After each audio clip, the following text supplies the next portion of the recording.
दरिद्र से बड़ा दुख नहीं है। और जो लोग चाहते मेरे घर में दरिद्र ना आए, उनको 5 काम करना पड़ेगा। नंबर 1 कुचैलिनम, नंबर 2 दंत मलोपधारणम, नंबर 3 बहवासनम, नंबर 4 निष्ठुर भाषणम चा, नंबर 5 सूर्योदय चास्तामिते शयानम विमुच्यति श्री यदि चक्रपाणी। हिंदी में समझाना पड़ेगा कि समझ गए? नहीं समझे? चलो हिंदी में समझा देता। कुचैलिनम, जो लोग चाहते हैं हमारे घर में दरिद्र ना आए, उनको कभी मैले वस्त्र नहीं पहनना चाहिए, गंदे कपड़े नहीं पहनना चाहिए, साफ सुथरे कपड़े पहनिए, आपके घर में कभी दरिद्र नहीं आएगा। दरिद्र का रिश्ता गंदगी से होता है, मलिनता से होता है। आपके घर में गंदगी है, कपड़ों में गंदगी है, सामान में गंदगी है, गाड़ी में गंदगी है, दुकान में गंदगी है, सब कचरा गंज बचा हुआ है, तो समझ लो वहां दरिद्र आने का रास्ता खुल चुका है। इसलिए सफाई करो, मैले कपड़े मत पहनो, साफ सुथरा क्लीन और डिसिप्लिन, आसपास ग्रीन।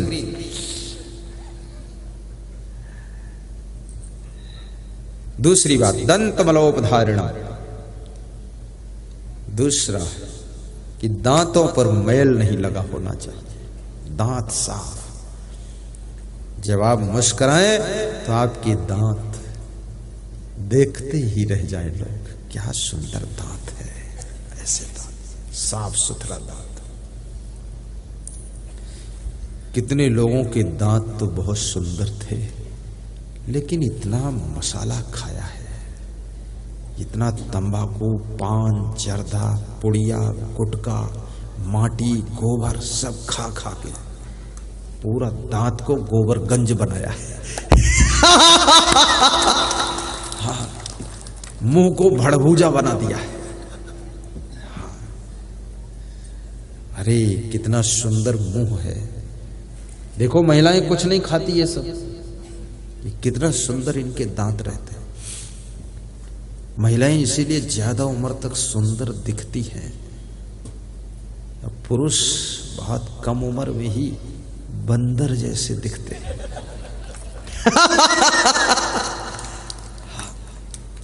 कोई नशा मत करना, सिर्फ एक नशा चढ़ना चाहिए आपके ऊपर। वो क्या? सत्संग का नशा चढ़ना चाहिए। जैसे श्री कोकाय साहू के बेटों के ऊपर चढ़ा है नशा, उनकी बहुओं के ऊपर चढ़ा है, ऐसा नशा तुमको भी चढ़ना चाहिए। मेरे ऊपर भी नशा चढ़ा है सत्संग का, मेरे ऊपर तो ऐसा नशा चढ़ा मैं दूसरों पर भी चढ़ा देता हूं। सत्संग का नशा चढ़ाइए, सबको आनंद आ जाए। सत्संग की गंगा बहती है, गुरुदेव तुम्हारे चरणों में। सत्संग की गंगा अगर आपके वस्त्र साफ है, गुरुदेव तुम्हारे घर में सफाई है, गाड़ी में सफाई है, साड़ी भी साफ सुथरी है, आपके घर में दरिद्र नहीं आएगा। बर्तन भी साफ सुथरा है, तुम्हारे चरणों में फल मिलता है। सब तीर्थ का कल्याण तुम्हारे चरणों में। सत्संग की गंगा बहती है, गुरुदेव तुम्हारे चरणों में। गुरुदेव तुम्हारे चरणों में, गुरुदेव तुम्हारे चरणों में। गुरुदेव तुम्हारे चरणों में है, शान तुम्हारे चरणों में। बोलिए सद्गुरु भगवान की जय।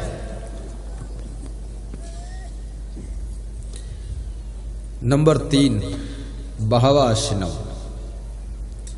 यदि चाहे तो मेरे घर में दरिद्र ना आए, तीसरा काम करना पड़ेगा, तीसरा मंत्र है ये, बहुत भोजन मत खाइए, अल्पाहारी बनिए, हल्का भोजन। सुबह भी खाइए, दोपहर खाइए, शाम खाइए, 3 टाइम खाइए। एक टाइम तो बिल्कुल मत खाइए, एक टाइम में खतरा है, क्योंकि तुम्हारा मन जान जाता है कि एक टाइम खाएगा, संकल्प ले चुका, व्रत ले लिया एक टाइम खाने का, तो मन तुमको समझा देता है कि भरपूर खा लो, अब मिलेगा नहीं 24 घंटा, फिर ज्यादा खाओगे। इसलिए एक टाइम वाला झंझट मत रखो।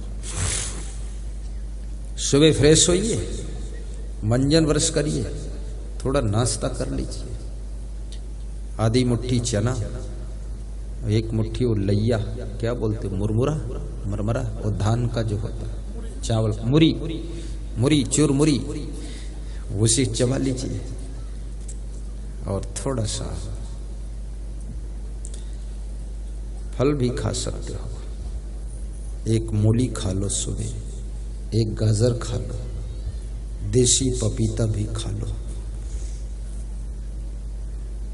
फिर 1 घंटे बाद गरम गरम दूध पी लो, ऐसी पेट की सफाई होगी, जन्म जन्म की कब्जियत खत्म हो जाएगी, बहुत फायदा होगा। आज भजन में गा रहे थे शोभा यात्रा में, जन्म जन्म का दास हूं गुरुदेव तुम्हारा, और यदि न मिलते इस जीवन में तो लेते जन्म दोबारा। तो हमने कहा इसी मिल गए, छुट्टी मिल गई। वो भजन जो गा रहा था वो गाड़ी में, वो झूमता भी था, नाचता भी था, और 2-3 बार उतर के मेरे पास आया, फोटो खींचा, बोला प्रवचन सुनता हूँ रोज आपका, बहुत अच्छा गाया उसने।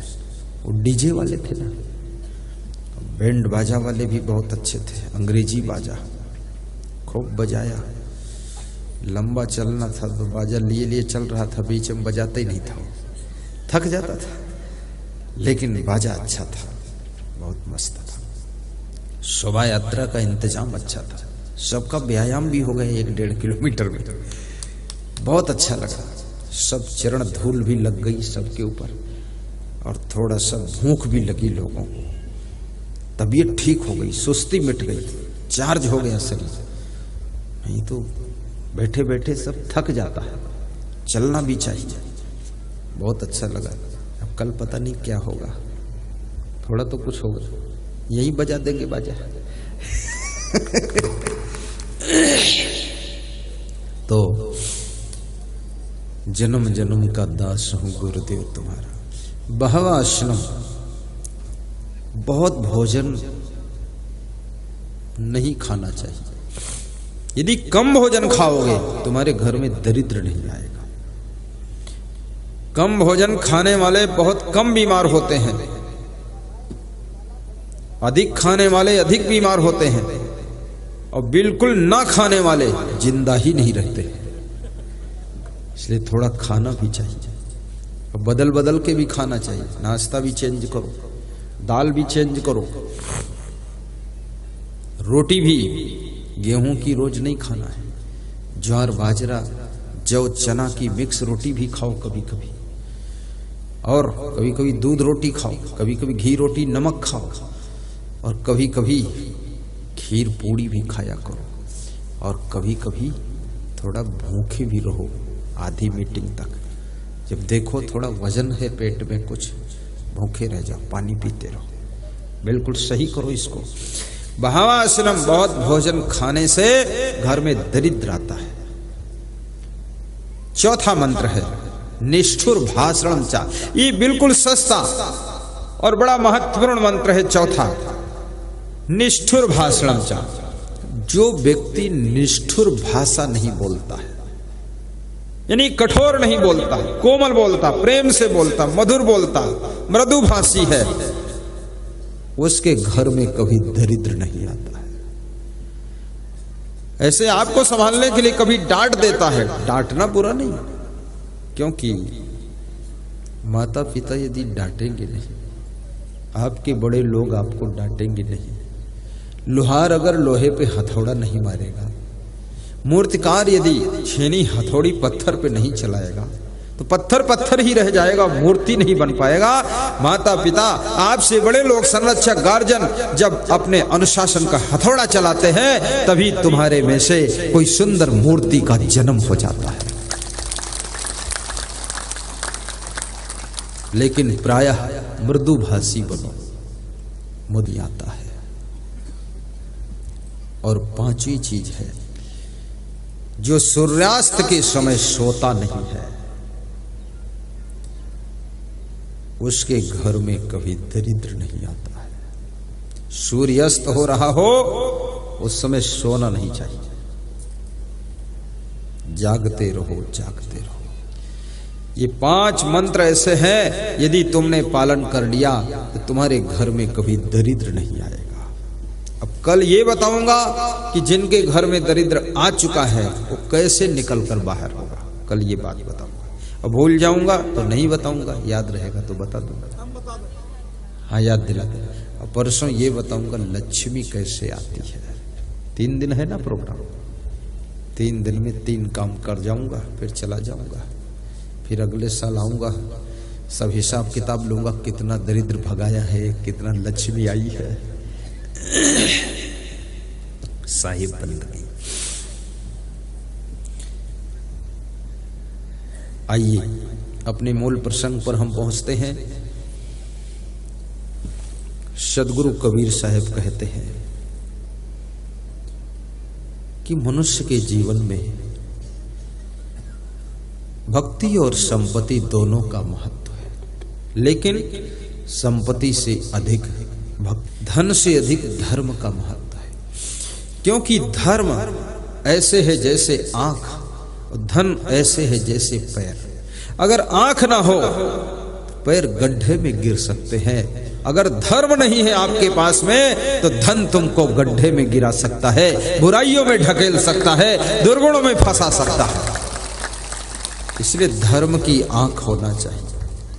मैंने सुना है किसी गांव में एक कुम्हार रहता था, जिसको यहाँ पंडित बोलते हैं। कुम्हार जाति को पंडित कहते ना, जो मिट्टी के बर्तन बनाते, वो रहता था।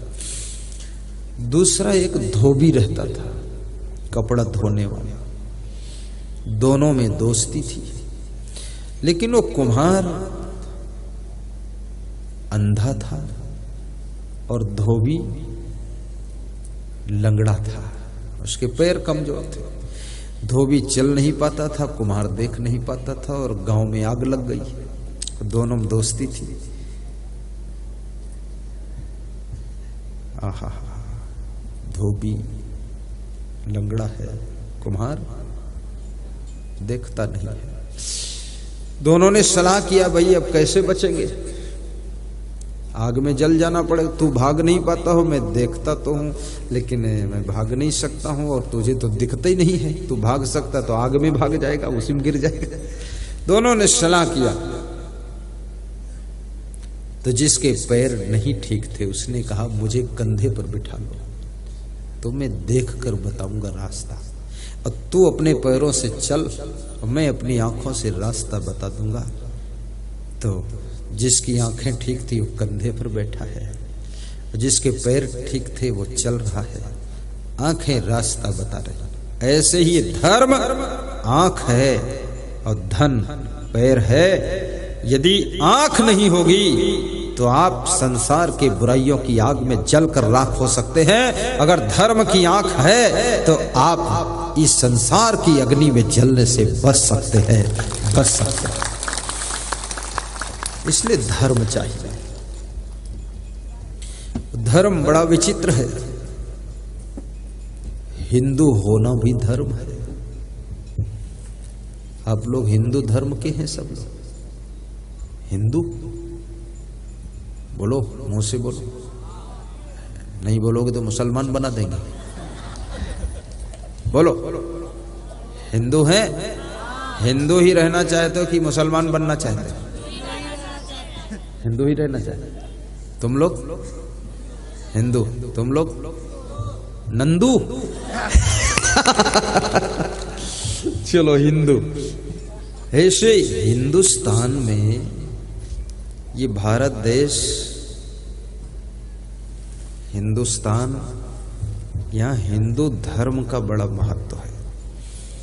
और हिंदू धर्म में जो श्रेष्ठता है, पवित्रता है, संस्कार है, सभ्यता है, शालीनता है, ये हिंदू धर्म की पहचान है। सबसे अच्छा धर्म है आपका, इसलिए इस धर्म को संभाल कर रखना और इसकी रक्षा भी करना और इसी में रहना, लालच में उलट पलट मत हो जाना। सबसे अच्छा धर्म है। हिंदू धर्म में बहुत सुविधाएं हैं, बहुत सुविधाएं हैं। तो इस देश के अंदर हमें आपको जो भक्ति मिल सकती है, जो सत्संग मिल सकता है, वो विश्व के और किसी देश में नहीं है। मैं 8-10 देशों में गया हूं, लेकिन हिंदुस्तान जैसा प्रेम, आपके यहां जैसी सेवा और यहां जैसी भक्ति और यहां जैसा सत्संग और किसी देश में नहीं है। इसलिए हिंदुस्तान का प्रथम स्थान है, बहुत अच्छा है। और हिंदुस्तान के बहुत नर नारी विदेशों में, कई देशों में रह रहे, वहां भी काम कर रहे, वहां भी वो सत्संग करते हैं। अपने घर में थोड़ा सत्संग का वातावरण बनाओ, कम से कम 1 घंटा सत्संग सुना करो। मोबाइल के यूट्यूब के माध्यम से या टीवी के माध्यम से प्रवचन सुनो। उस प्रवचन से आपको ज्ञान, सद्बुद्धि, सभ्यता, संस्कार, शालीनता, काम करने का ढंग, जीने का अंदाज, परिवार में कैसे रहना चाहिए, सब प्राप्त हो जाएगा। तो मैं धर्म बता रहा था। धर्म का स्वरूप बहुत विराट है। कितना विराट है?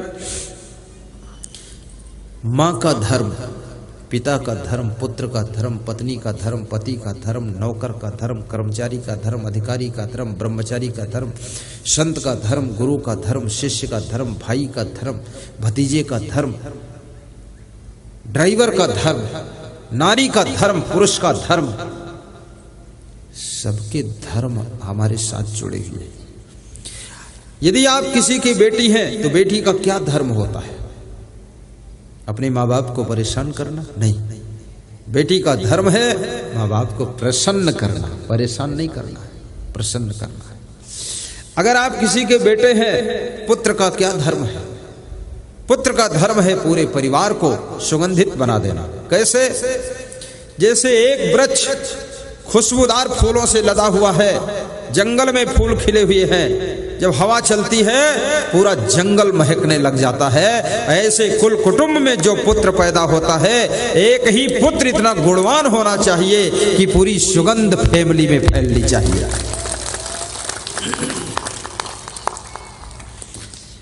और माता पिता का भी धर्म है। पूर्वजों की संपत्ति आने वाली पीढ़ी को भेंट करिए।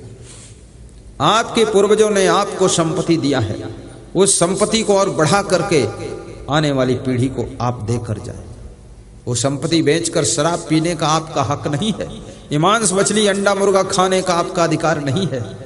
ये संपत्ति पूर्वजों ने दिया है, इसलिए दिया है कि आने वाली पीढ़ी को तुम भी देकर तब जाना दुनिया से, और तुमने बेचकर दारू पीकर खत्म कर दिया सब। ये बहुत बड़ा पाप है, ये तुमने अपना धर्म ही नहीं निभाया। और कभी भी पति को धर्मपति नहीं कहा जाता है, लेकिन पत्नी को धर्म पत्नी कहा जाता है। कभी सुना आपने कि पति को धर्मपति को ही कहता हूं? नहीं, लेकिन पति को परमेश्वर कहा जाता है। बहुत बड़ी डिग्री दे गई परमेश्वर की, परमेश्वर। और सब पति बड़े खुश होते कि अब तो मैं परमेश्वर हूं, अब जो चाहूंगा वही होगा सृष्टि में। लेकिन परमेश्वर है आप वास्तव में। ईश्वर मीन्स होता है स्वामी, ईश्वर मीन्स होता मालिक। परमेश्वर परम माने श्रेष्ठ होता है, दिव्य होता है, यानी श्रेष्ठ स्वामी हैं आप। और स्वामी का अर्थ होता है जिसके स्वामी है उसकी रक्षा करना, सुरक्षा करना, उसको अच्छा रखना, उसको प्रसन्न रखना, उसको खुश रखना, उसकी व्यवस्था करना, उसको दुख न देना, हमेशा आनंदित रखना, ये परमेश्वर का धर्म है। तो आप अपनी धर्म पत्नी को हमेशा खुश रखिए, प्रसन्न रखिए, उसको दुख मत दीजिए। कितनी स्त्रियां इसलिए दुखी रहती कि मेरा पति शराब पीता है, कोई बोलता मेरा पति बहुत मांस मछली खाता है। मैंने कहा तू बचे रहना, नहीं तेरे को खा लेगा किसी दिन, क्योंकि मांस मछली पे जुट गया है अपने राक्षस। शिव जी से पार्वती जी ने पूछा, भवानी ने, कि राक्षस किसे कहते हैं?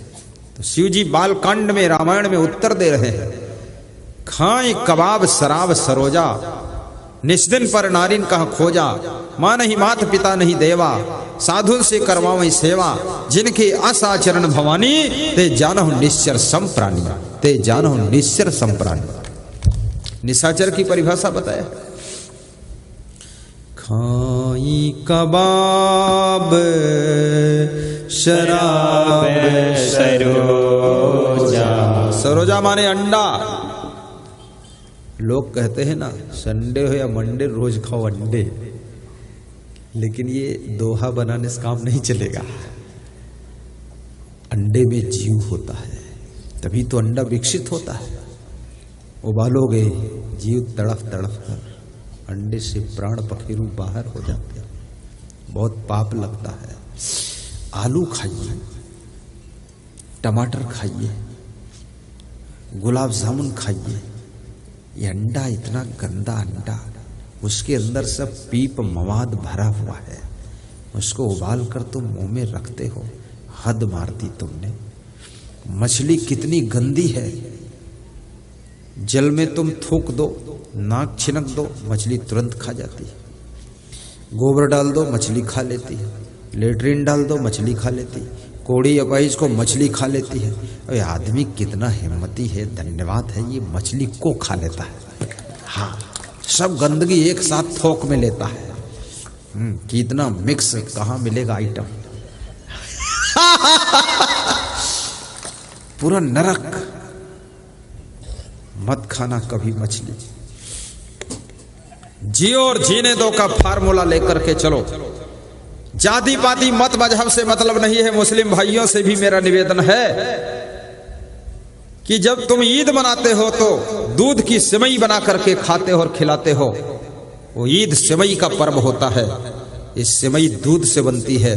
दूध गाय और भैंस से आता है, दूध पेड़ों से नहीं आता है, दूध भेड़ों से नहीं आता है, गाय और भैंस से आता है। यदि गाय भैंस को खा जाओगे तो दूध कहां से आएगा, ये ईद कहां से मनाओगे। इसलिए मुस्लिम भाइयों, गाय और भैंस की रक्षा करो ताकि ईद का पर्व धूमधाम से मनाते रहो। खाएं कबाब शराब सरोजा। और जो शराब पीते हैं, कितने लोगों ने शराब का नाम चिंता हरण टॉनिक रखा है। नाम बहुत अच्छा रखा है, चिंता हरण टॉनिक। आपको उसके बारे में पता ना हो तो तुम भी सोचोगे एक बोतल हम भी पी लेते हैं, चिंता दूर हो जाए। शराब से कहीं चिंता दूर होती है। सपोज आपको बेटी का विवाह करना है और बेटी की विवाह की चिंता है, तो शाम को शराब पी लो, सवेरे नशा उतरेगा तो क्या बेटी का विवाह हो जाएगा रात भर नशे में? कुछ नहीं होगा। शराब चिंता हरण टॉनिक नहीं है, शराब चिता मरण टॉनिक है। जल्दी तुमको मारकर चिता पे पहुंचा देगी। बड़े सौभाग्य से मनुष्य जीवन मिला है। इस जीवन को प्रेम से जियो, सुख से जियो। सृष्टि में मनुष्य जैसा कोई श्रेष्ठ प्राणी नहीं है। आप चाहो तो सोफा सेट पर बैठो, चाहो डबल बेड पर सो, और चाहो तो कार में चलो, एरोप्लेन में उड़ो, आपके पास इतनी स्वतंत्रता है। कोई पशु पक्षी कीड़ा मकोड़ा इतना स्वतंत्र और सुविधा से जिंदगी नहीं जी सकता है जितना स्वतंत्रता और सुविधा से तुम जिंदगी जी सकते हो। देवताओं से भी श्रेष्ठ जीवन आपको प्राप्त हुआ है। उस जीवन को पा करके शराब पीकर नाली में पड़े रहते हो। धिक्कार है तुम्हारी जिंदगी को।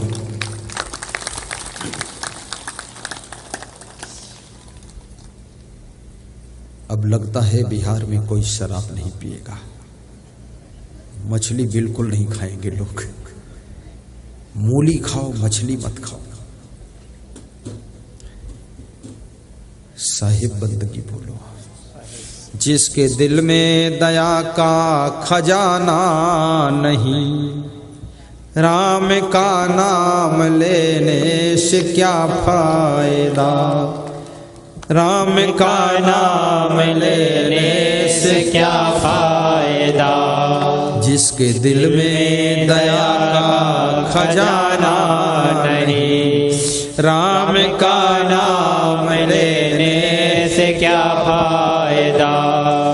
राम दान का हाथ आगे बढ़ाया नहीं, खाली माला हिलाने से क्या फायदा। खाली माला हिलाने से क्या फायदा। दान का हाथ आगे बढ़ाया नहीं। आज जब व्यास गादी पर मैं बैठा, माल्यार्पण हुआ, स्वागत हुआ, आरती वंदन अभिनंदन सब हुआ,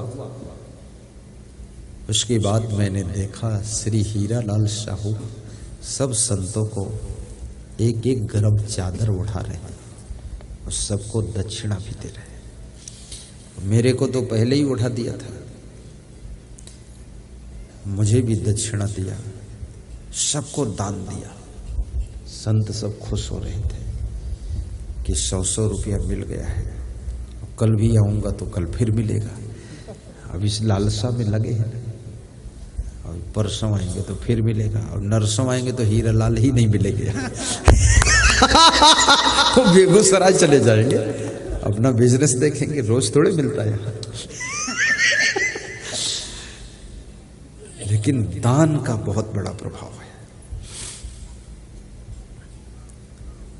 कल बताऊंगा दान के बारे में, आज नहीं। आज विषय चेंज हो जाएगा।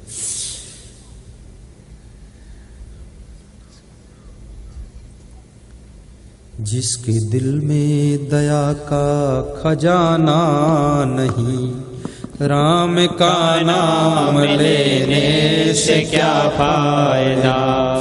राम का नाम लेने से क्या फायदा। दान का हाथ आगे बढ़ाया नहीं, खाली माला हिलाने से क्या फायदा। खाली माला हिलाने से क्या फायदा।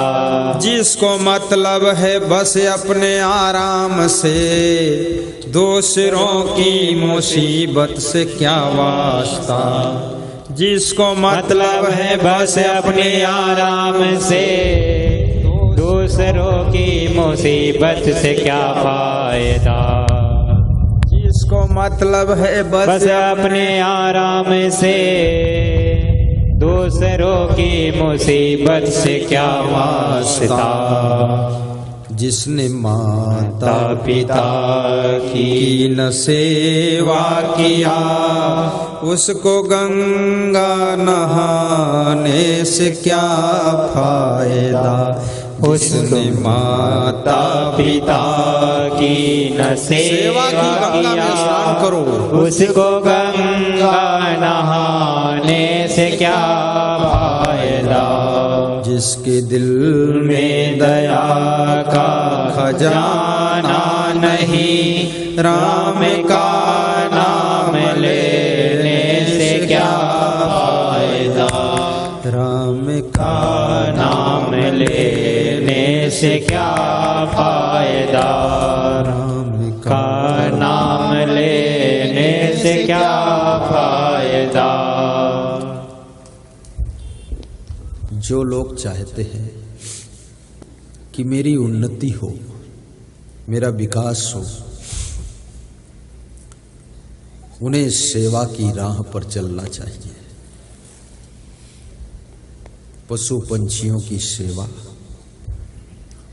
माता पिता की सेवा, परिवार की सेवा, बड़े बुजुर्गों की सेवा, गौ सेवा, पेड़ पौधों की सेवा, संत गुरु की सेवा, भाई की सेवा, कमजोर व्यक्ति की सेवा। सेवा सफलता, उन्नति और विकास की चाबी है। उन्नति का साधन सेवा है, जिससे ही आत्म शुद्धि होती। पर लोभी मोही अभिमानी सेवक पद पाना क्या जाने। और सेवा कई प्रकार से होती है, जैसे अभी यहां समागम हो रहा है, ये भी एक सेवा है। ये शाहू परिवार श्री कोकाय शाहू श्रीमती गिरजा देवी माँ, उनके आशीर्वाद से उनके बेटे सत्संग समागम करा रहे। हजारों नर नारियों को ज्ञान, भक्ति और सत्संग का लाभ दिला रहे हैं। ये जन जन की सेवा हो रही है।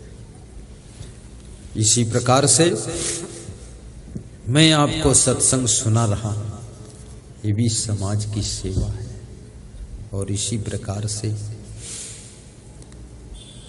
कोई धन से सेवा करता है, कोई शरीर से करता है, कोई बुद्धि से करता है, कोई वाणी से करता है। जैसा जहां जब योग हो वैसे ढंग से सेवा कर देना चाहिए, क्योंकि सेवा, राम भगवान ने भी सेवा किया था। विश्वामित्र की सेवा, गुरु वशिष्ठ की सेवा, माता पिता की आज्ञा का पालन। पूरी दुनिया में भगवान का पद उनको प्राप्त हुआ। सेवा इंसान को महान बना देती है और महान को भगवान बना देती है। सेवक का भाव रखना। हनुमान जी ने राम की सेवा किया था। आज जितने हनुमान जी के मंदिर हैं उतने राम जी के भी मंदिर नहीं है। हनुमान जी भी पूज्य हो गए, बजरंगबली के नाम से जाने जाते हैं। सेवा आपको सुख देती है, सेवा शांति भी देती है। मैं निवेदन करूंगा, कोई अतिथि द्वार पर आया है, सबसे पहले हंस करके, खुश होकर के उससे नमस्कार कीजिए। आइए, बैठिए, पधारिए, कुशल मंगल है ना, मुस्कुरा कर बोल दीजिए। कितने लोगों के द्वार पर अतिथि आ जाता है तो ऐसा लगता है कि उनके सिर के ऊपर हिमालय पहाड़ का वजन आ गया है, बहुत ज्यादा ही परेशान हो जाते हैं। लेकिन नहीं, आज की तारीख में अतिथि बनने का टाइम भी किसी के पास नहीं है, मेहमान बनने का वक्त नहीं। ये तो सौभाग्य है जो कोई आ गया है। हमारे आश्रम पर एक कमिश्नर आया, बोला रात रुकूंगा यहीं। तो हमने कहा इससे और अच्छी बात क्या है, नहीं सो जाइए। रात सोया, सवेरे बोला 8 दिन रहूंगा। तो हमने कहा साधु ही बन जाओ ना। तो बोला रिटायर के बाद बनूंगा। तो हमने कहा मेरे को जाना है। तो बोले जहां जाओगे वहां आऊंगा। 8 दिन आए और मेरे साथ रहे। विशाखापट्टनम आंध्र प्रदेश में 8 दिन तक साथ रहे। साथ साथ सुबह शाम घूमते थे, साथ साथ पधरौनी जाते थे, थोड़ा थोड़ा सुनाते थे सियाराम जैसे वो भी। तो हमने कहा इससे क्या मिला? बोले कमाल है, फूल के साथ रहो, फ्री में खुशबू मिलती है, सौंदर्य मिलता है, कोमलता मिलती है। और संत के साथ रहो, ऑटोमेटिक प्रसन्नता और शांति मिलती है।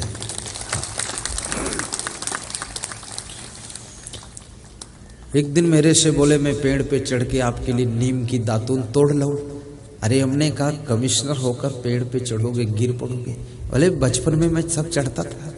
तो हमने कहा बचपन चला गया है। बोले तोड़ लूंगा। तोड़ के ले आए दातून। सेवा अहंकार को मिटा देती है, लोभ को मिटा देती है। लोभी व्यक्ति सेवा नहीं कर सकता है, अभिमानी सेवा नहीं कर सकता, क्योंकि सेवा विनम्रता के द्वारा ही होती है, उदारता के द्वारा ही होती है। इसलिए अहंकार छोड़ो, लोभ भी छोड़ो, दोनों हाथ उलीचिए यही सयानो काम। ज्यों जल बाढ़े नाव में, घर में बाढ़े दाम, और दोनों हाथ उलीचिए यही सयानो काम, यही सयानो काम। अपने घर को मंदिर समझना, परस्पर प्रेम से रहना, सुबह शाम थोड़ा ध्यान भी करना, सबका ख्याल रखना,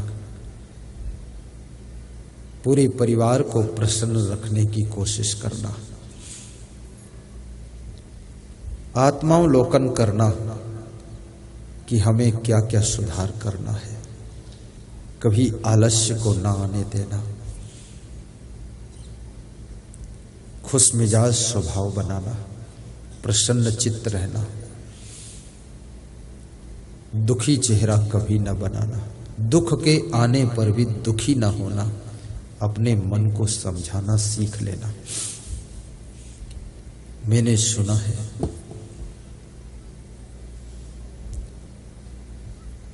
एक आदमी अपने द्वार पर दुखी बैठा था, अच्छी कुर्सी पर बैठा था पर दुखी बैठा था। कोई संत निकला और बोला कुछ दुखी दिख रहे हो। बोले दुखी हूं इसलिए दुखी दिख रहा हूं।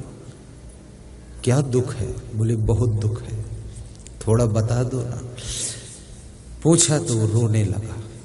दुखी आदमी से दुख पूछो तो फिर दुख और उसका उभार कर देता है, रोने लग जाता है। तो संत ने पूछा दुख है क्या?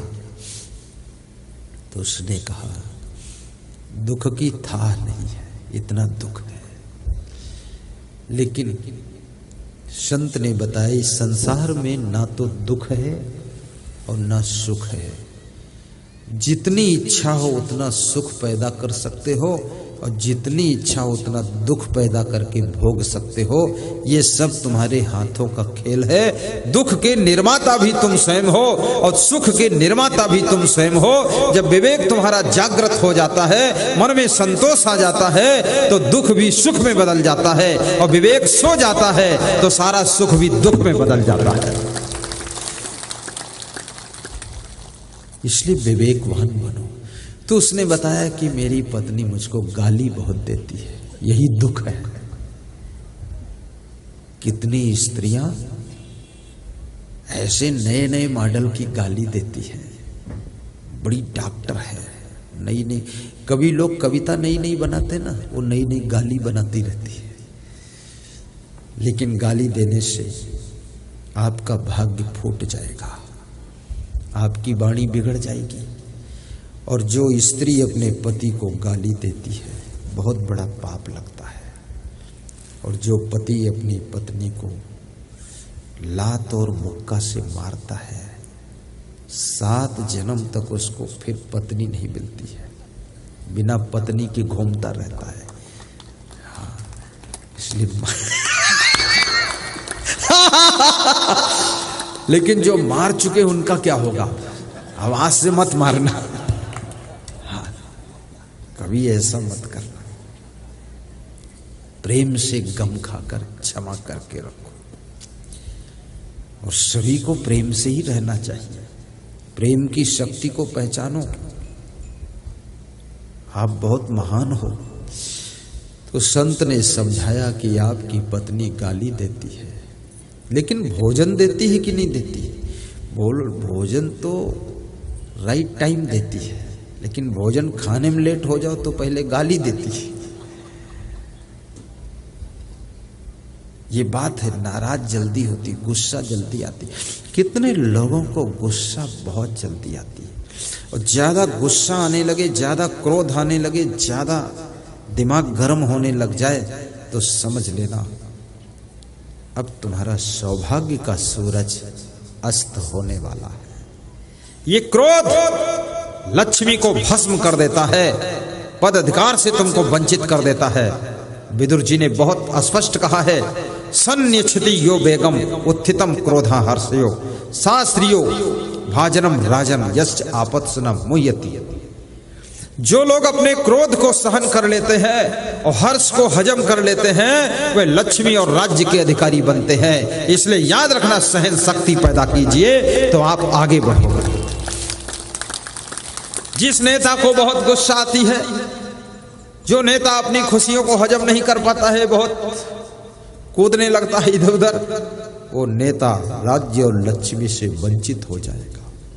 इसलिए याद रखना, सहनशीलता लक्ष्मी का वर्ण करती है।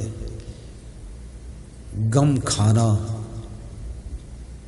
आपके घर को मंदिर बना देता है, और अपनी खुशियों को पचाना ये बहुत बड़ी साधना है। खुशियों को पचाना सीखो और क्रोध की ज्वाला को बुझाना सीखो, और दूसरा कोई क्रोधित हो जाए उसको भी ठंडा करना सीखो, ठंडा करना सीखो, और बड़े छोटे का लिहाजा भी रखो, आपका जीवन धन्य होगा। तो महात्मा ने समझाया, आपकी पत्नी गाली देती है लेकिन मारती तो नहीं है ना।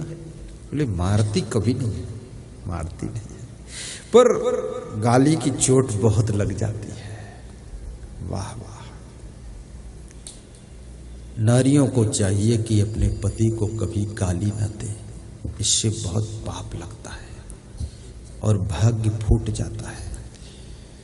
परमात्मा को तुमने देखा नहीं है, ना परमेश्वर को देखा है, ना भगवान को देखा है, लेकिन तुमको सेवा के लिए हर नारी को एक पति प्राप्त होता है और सास ससुर प्राप्त होते हैं। उनकी अगर तुमने सेवा कर लिया है तो परमात्मा की कृपा बरस जाती है, कृपा बरस जाती है। अपनी वाणी को मत बिगाड़िए।